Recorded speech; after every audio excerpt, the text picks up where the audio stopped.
अब हम remaining bio के 40 क्वेश्चन डिस्कस करेंगे।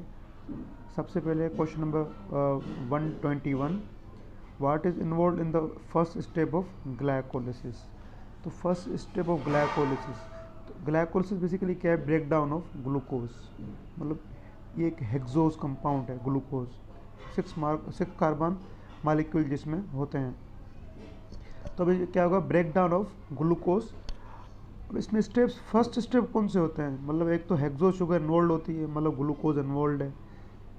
अब रिडक्शन ऑफ एनएडी नहीं होता, माइटोकॉन्ड्रियल मैट्रिक्स एंजाइम्स इन्वॉल्व नहीं होते। ये एक प्रोसेस है जो ग्लाइकोलिसिस में साइटोसोल में होता है ये प्रोसेस। तो ग्लाइकोलिसिस जो आपकी साइटोसोल में होती है, तो माइटोकॉन्ड्रियल मैट्रिक्स एंजाइम इन्वॉल्व नहीं होते।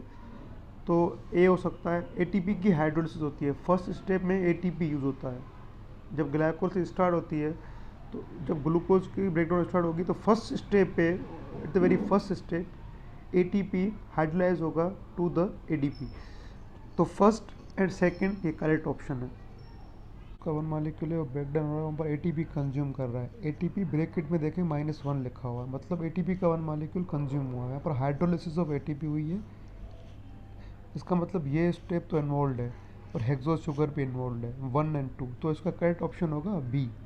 ये पूरी साइकिल है जो जाके एंड होती है पायरुवेट पे। पायरुवेट ग्लाइकोलिसिस का एंड प्रोडक्ट है। इस पर भी एमसीक्यूज एनटीएस में पहले आ चुका है। End product of glycolysis the end is dash, it is pyruvate.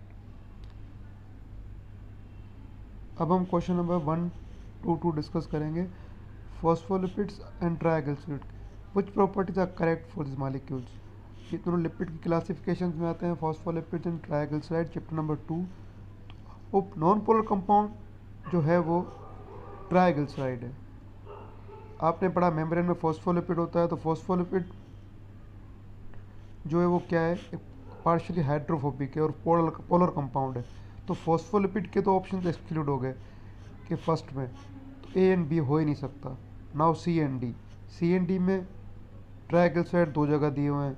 अब वहाँ कंपेयर करना है कि ट्राइग्लिसराइड जो है वो हाइड्रोफोबिक है या नहीं है पार्शियली।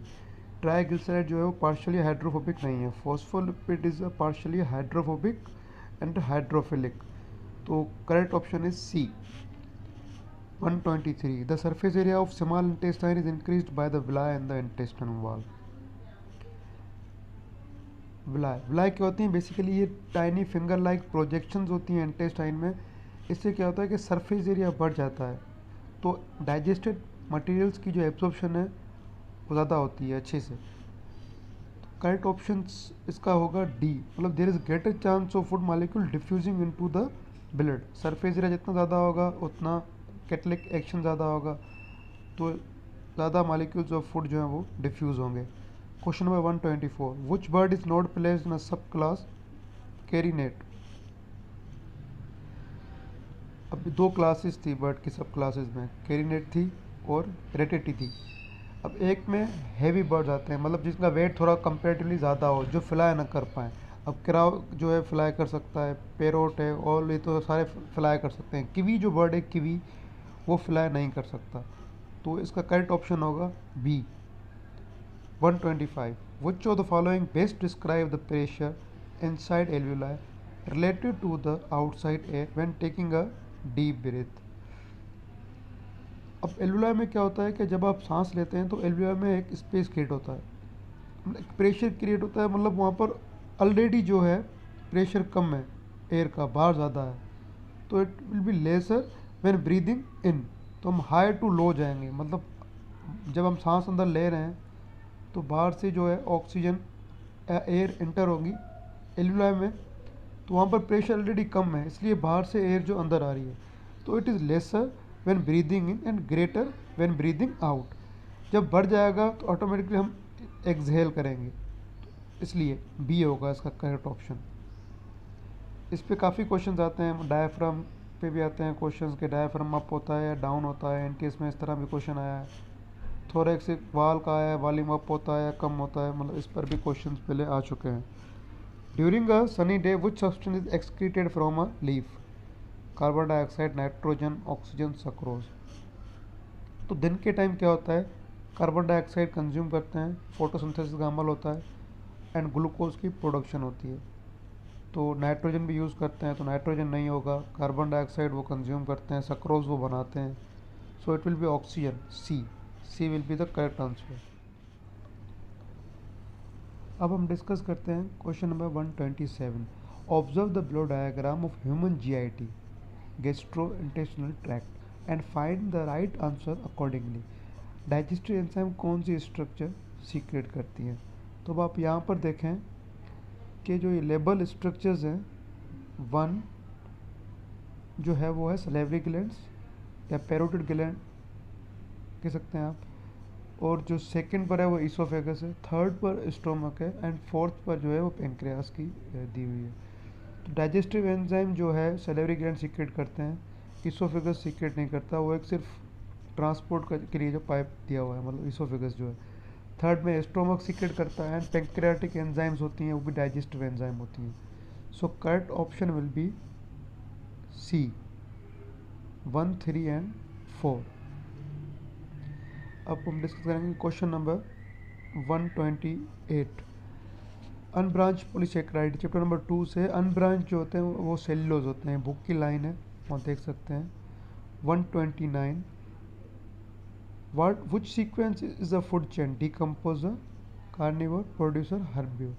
अब सबसे पहले कहानी स्टार्ट होती है प्रोड्यूसर से, और प्रोड्यूसर दो में ऑप्शंस में, एक सी में एक डी में, फूड चेन में।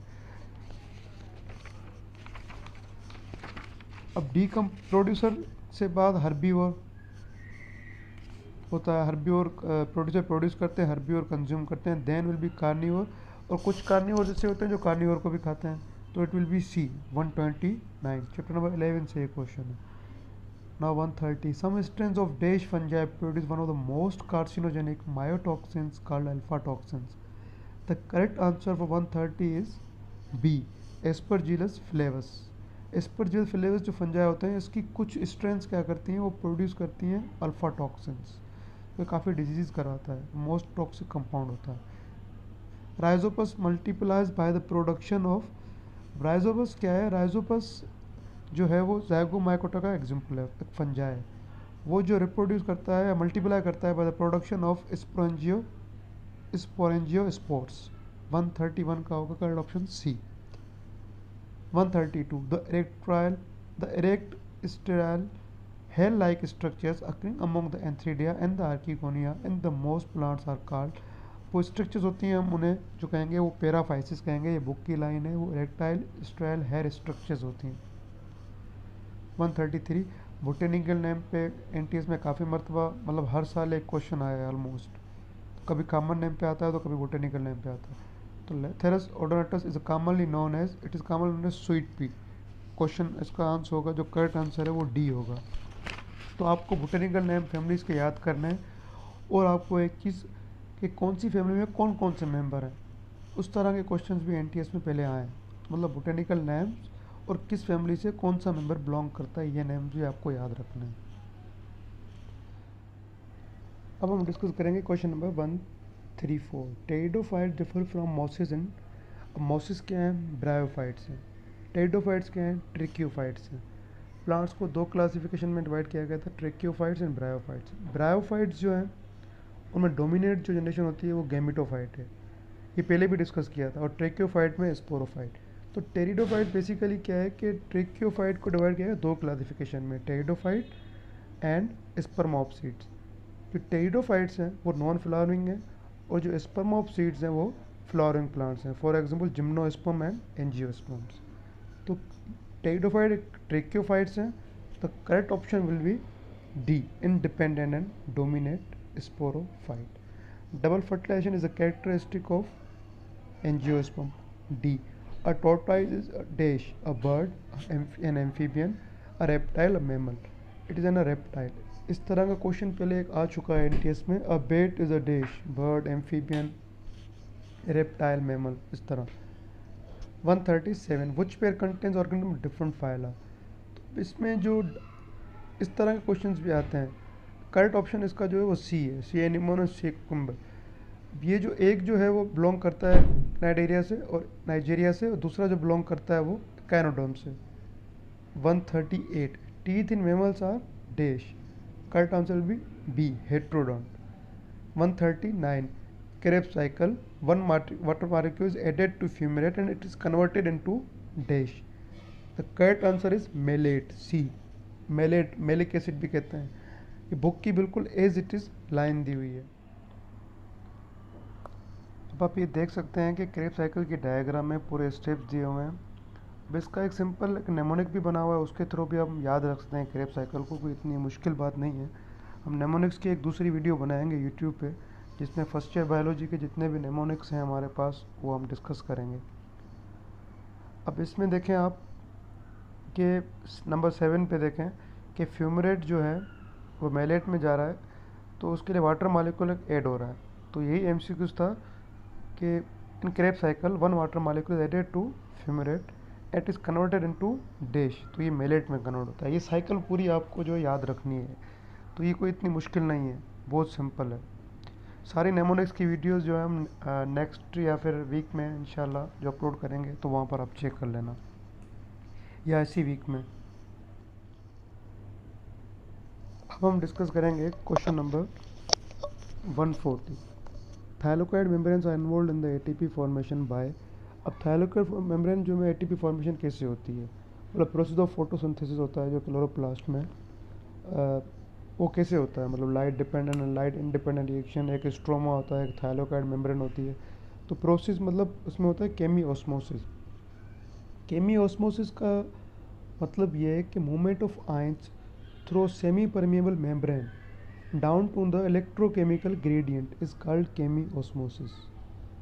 तो ये आपके बुक में लिखा हुआ है. इसका जो करेक्ट आंसर है वो डी होगा. 141. Which of the following is classified as total stem parasite. अब टोटल स्टेम पैरासाइट होते हैं, एक पार्शियल स्टेम होते हैं, एक पार्शियल रूट होते हैं और एक टोटल रूट पैरासाइट होते हैं. तो इसके जो आपके एग्जांपल्स आपको याद रखने होंगे. एनटीएस में पहले भी इस तरह का एमसीक्यूज काफ़ी मरतबा आ चुका है. द करेक्ट ऑप्शन जो इसका होगा वो बी है, Cuscuta. Earthworms breathe through their dash. Earthworms जो है वो स्किन के थ्रू ब्रीथ करते हैं, सांस लेते हैं वो स्किन के थ्रू. 142 का सी होगा. हम डिस्कस करते हैं 143. 140 dash is not a characteristic feature respiratory surface. आप चैप्टर नंबर 13 में आप जाएंगे तो वहाँ पर लिखे हुए रेस्पिरेटरी सरफेस के फीचर्स क्या हैं. मतलब वो थिन होना चाहिए, परमेबल होना चाहिए, मॉइस्ट होना चाहिए, ड्राई नहीं. तो उसका करेक्ट ऑप्शन होगा ए. और एक दूसरा ऑप्शन भी दिखा होगा कि सरफेस एरिया ज़्यादा होना चाहिए in relation to the volume, body volume. 144. Community is defined as. Chapter number 1 से क्वेश्चन है, इसका होगा डी आंसर. 2 और more population of different species living and interacting the same area. Species, population, community, evolution, ecology, environmental biology, ये जितनी भी terms हैं इनकी डेफिनेशन आप ज़रूर याद रखें. काफ़ी मरतबा एनटीएस में इस पर जो है काफ़ी मरतबा एमसीक्यूज आए हैं. अब ये जो ए बी सी डी ये हर किसी के अलग टर्म की डेफिनेशन है. एक स्पीशी की, एक पॉपुलेशन की है, तो एक कम्युनिटी की है.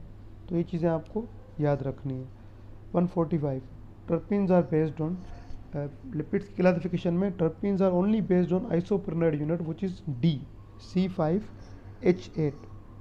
146. Formation of enzyme substrate complex causes. जब एंजाइम सबस्ट्रेट से कंबाइन होगा तो कैटलिक साइट की एक्टिवेशन होगी. Correct option is B. 147. Viroids lack capsids and have no proteins. They have RNA or nucleotides, but they don't have any protein. Small genome DNA viruses are 148 का D होगा, parvovirus. 149. Hepatitis A virus is primarily transmitted through feces. Book में लिखा हुआ है hepatitis A virus primary किससे transmit होती है, तो इसका आंसर सी होगा. 150. मीजोसोम्स आर इन्वेजिनेशन ऑफ. अभी जो मीजोसोम्स है ये यूकैरियोट्स में एब्सेंट होती है, प्रोकैरियोट्स में होती है, वो बैक्टीरिया में जैसे होती है. तो ये प्लाज्मा मेम्ब्रेन की क्या है, इन्वेजिनेशन है. तो इनफोल्डिंग्स है प्लाज्मा मेम्ब्रेन की, mesosomes. Correct option is A. अब हम डिस्कस करेंगे 151. Which of the following organelles packages protein into the membrane bound vesicles before the vesicles are sent to their destination. अब क्या होगा, गोल्जी एपिड्स का काम है पैकेज करना, कलेक्शन करना, उनको डिस्ट्रीब्यूट करना to their destinations. The correct option will be A, Golgi apids. 152. Cyanobacteria fix atmospheric nitrogen with the help of. अब क्या करेंगे, साइनोबैक्टीरिया वहाँ एरिया जहाँ में नमूनिया वगैरह जहाँ पर जो है NH4 और NO3 कंपाउंड्स कम होते हैं, अब वो क्या स्पेशल स्ट्रक्चर्स होती हैं जिन्हें हम कहते हैं हेट्रोसिस्ट, वो उसकी हेल्प से एनवायरनमेंट से ऑक्सीजन फिक्स करते हैं। तो ये करेक्ट ऑप्शन होगा इसका बी। 153 ये बुक की लाइन है, as it is the nucleus where dash are assembled, it is nucleus where ribosomes are assembled and then exported to the cytoplasm via nuclear pore. 153 का होगा सी। 154 the inner membrane of mitochondria has many infoldings into the inner chamber, these foldings are called। इस तरह के question NTS में आते हैं। आप इसका डिफरेंस जरूर याद रखें, क्रिस्टी एंड सिस्टर्नी का। तो करेक्ट ऑप्शन जो इसका होगा वो ए होगा। सिस्टर्नी हमें मिलती है एंडोप्लाज्मिक रेटिकुलम में, माइटोकॉन्ड्रिया में नहीं। द फॉलोइंग सब cellular structure is involve in the starch formation and storage. अब ये देखें चारों ऑप्शन जो है यूग्लिनाग से बिलोंग करते हैं, eye spot, pyrenoid, pellicle, pellicle, flagellum. Correct option होगा इसका पायरनॉइड। पायरनॉइड एक ऐसी सबसेल स्ट्रक्चर है जो स्टार्च फॉर्मेशन भी करती है, स्टोरेज भी करती है। 156 malarial parasite, first infective stage of the malaria parasite is called sporozoite. तो मलेरियल जो लाइफ साइकिल है इसमें से काफ़ी क्वेश्चंस आते हैं एनटीएस में, पास पेपर में भी आप देखेंगे काफ़ी क्वेश्चंस आए हुए हैं। तो मलेरियल साइकिल जो है वो प्लाज्मोडियम लाइफ साइकिल, वो आपको पूरी जो है याद रखनी है।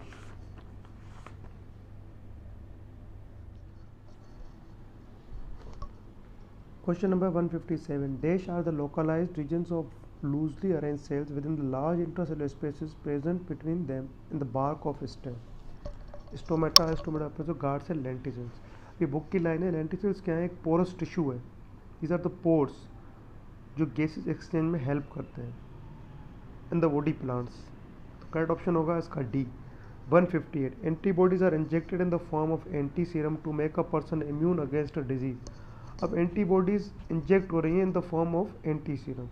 अब एंटीबॉडीज़ आप इंजेक्ट कर रहे हैं तो ये क्या होगा? पैसिव इम्यूनिटी है एक किस्म की, मतलब किसी स्पीशीज़ या आप बाहर से ट्रांसफ़र करें, मतलब सेम स्पीशीज या दूसरी स्पीशीज़ हों, मतलब एंटीबॉडीज़ आप ट्रांसफ़र कर रहे हैं तो पैसिव इम्यूनिटी होगी। फॉर एग्जांपल एक न्यूबॉर्न बेबी है, तो न्यूबॉर्न बेबी है उसमें एंटीबॉडीज़ प्रेजेंट है जो मदर के प्लेसेंटा के थ्रू आई है, तो ये भी एग्जाम्पल है किसका? पैसिव इम्यूनिटी का। तो करेक्ट ऑप्शन होगा इसका ए। 159 normal flow of blood is blocked by embolus. Embolus जो है वो ब्लड फ्लो को ब्लॉक कर दे वेसल में, तो क्या होगा? नेक्रोसिस हो जाए या टिश्यू की डेथ हो जाए, तो उस कंडीशन को हम कहेंगे स्ट्रोक। बी, चैप्टर नंबर 14 से ये क्वेश्चन है। 140 अब after about 4 months of life RBCs are broken down and disintegrate in liver, spleen, both A and B and pancreas. 4 months means RBC 120 days के बाद मोस्टली क्या होते हैं? डिसइंटीग्रेट होते हैं, टूट जाते हैं।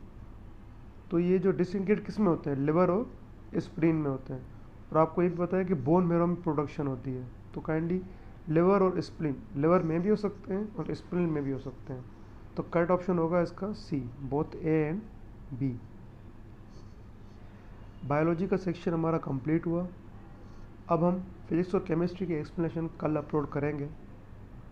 कोशिश यही है कि फ़िज़िक्स की कल करें या फिर केमिस्ट्री की पहले कल करें। तो यूट्यूब चैनल पर हम सारी चीज़ें एक्सप्लेन कर लेंगे। अगर आपको ये वीडियो पसंद आई हो तो काइंडली लाइक कीजिए एंड हमारे चैनल को सब्सक्राइब करें, क्योंकि नेक्स्ट टेस्ट की एक्सप्लेनेशन भी हम यहीं शेयर करेंगे।